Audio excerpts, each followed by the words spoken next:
오늘은 2024년 2월 3일. 오늘은 아메리카가 개발하고 있는 우주 전투기 X-37B에 대해서 알아봤습니다. X-37B는 아메리카 나사와 아메리카 공군이 공동으로 개발한 재사용이 가능한 스페이스 셔틀 보잉에서 제작되었었고 궤도 시험 비행체라고도 불립니다. 2010년 4월 20일 첫 발사를 시작으로 현재까지 총 7번 발사되었다고 합니다. 주로 우주에서 장기간 체류하면서 다양한 실험을 수행하는 것으로 알려져 있습니다. 하지만 정확한 임무와 목적은 공개되지 않아 일부에서는 군사적 목적으로 사용되는 것으로 추측하고 있습니다. 물론 아메리카만 개발해서 좀 사용하는 게 아니고 현재 러시아와 차이나도 이와 비슷한 비행체를 만들어 실험하고 있다 합니다. 그렇지만 중국 공산당이나 러시아가 개발하고 사용하고 있다면 왠지 불안한 마음이 듭니다. 공산 독재국가나 러시아 같은 독재국가에서 우주 비행체를 만들어 실험한다면 분명히 다른 약소국가를 침략하는 그런 전쟁 목적으로 사용되기 때문에 여기에 대한 불안감이 드는 것은 당연합니다. X-37B 발사차 이전에 스페이스 셔틀이라고 나사에서 운영하는 비행체에서 그 비행체가 수년 동안 사용되고 난 뒤에 그 다음으로 나온 게 X-37B라고 해요. 순수한 우주 비행 목적이 아닌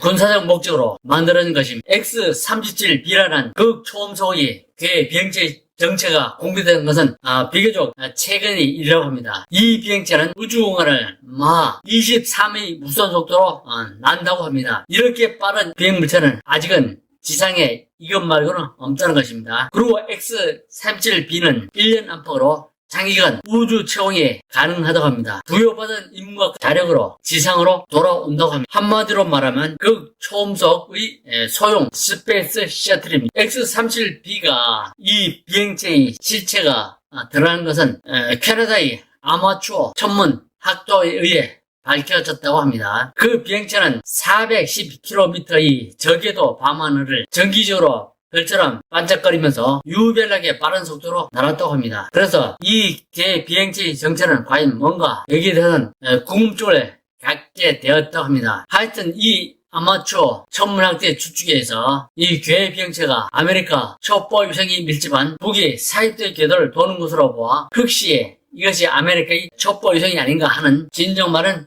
가능해졌는데 그 짐작은 옳았다고 합니다. 우주 공간이 소리 없는 전쟁터, 보이지 않는 전쟁터가 된 지 오래되었습니다. 그야말로 별들의 전쟁, 스타워즈의 무대입니다. 지금 우주공간에 스페이스 셔틀을 비슷한 물체를 쏘아올린 것은 아메리카, 러시아, 중국, 공산당입니다. 그렇지만 현재까지 X-37B와 같은 극초음속의 최첨단 스페이스 셔틀을 우주에 쏘아올리고 또 그것을 지상으로 회수해 재사용하는 막강한 과학 기술력을 가진 나라는 아메리카 뿐이라고 합니다. 그렇지만 지금도 중국 공산당에서 아메리카의 핵심 군사기술을 해킹해서 그것을 모방하여 중국 공산당도 유사한 비행체를 실험하고 쏘아올리고 있는데 일체 비밀로 하고 있습니다. 중국 공산당에서는 아메리카의 X-37B가 중국을 겨냥한 것으로 적국의 위성을 격추하거나 파괴하는 킬러 위성일 뿐만 아니라 첩보 위성이면서 우주에서 미사일을 지상으로 발사하는 지상 공격 위성이자 우주와 대기권을 넘나드는 살상의 우주 전투기라고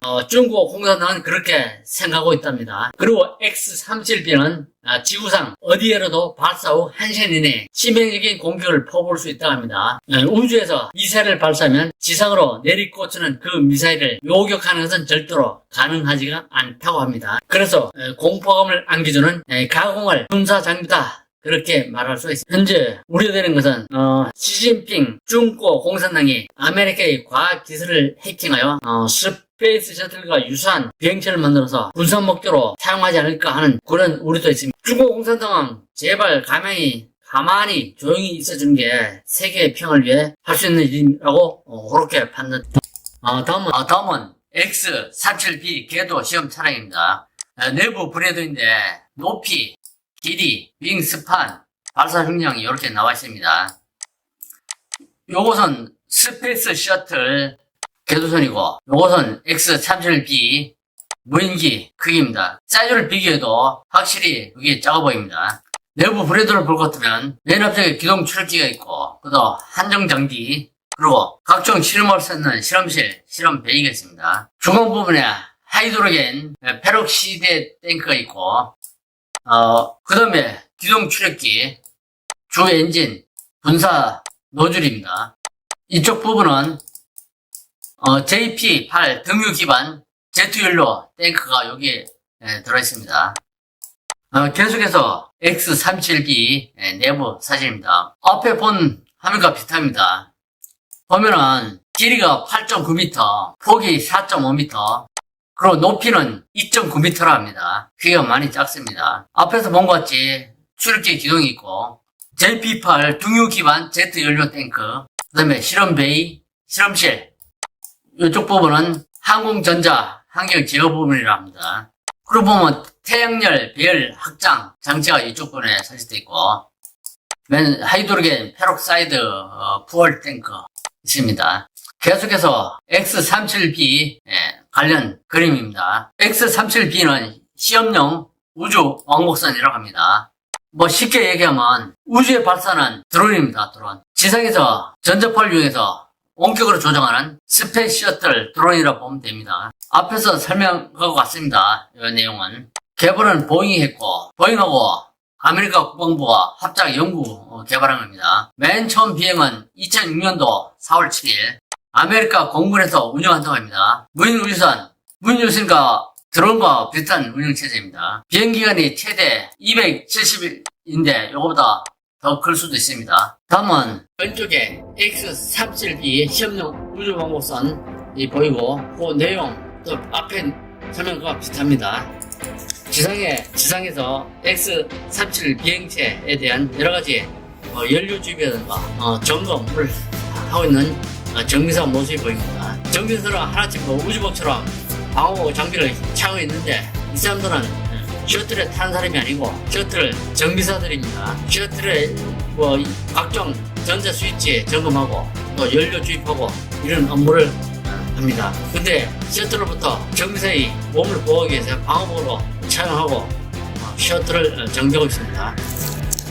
화면은 X37B 셔틀 이 지상에서 내려앉아 있는 모습을 찍는다. X37B 셔틀이 어떤 실험을 하고 어떤 무장을 갖추고 어떤 성능인지는 군사상의 보안으로서 알려진 게 없습니다. X37B 셔틀은 한마디로 말하면 핵심적인 군산 보급체 하나인 보잉사가 만든 극초음속 비행체입니다. 우주는 넓은 공간을 군사적 목적으로 사용하기 위해서 만든 비행체입니다. 전쟁이 일어난다면 적보다 우위를 점하기 위해 만들어진 우주 전투 무기라고 보면 되겠습니다. 오늘은 X37B에 대해서 알아봤습니다. 오늘 준비한 내용은 여기까지입니다. 시청해주셔서 감사합니다.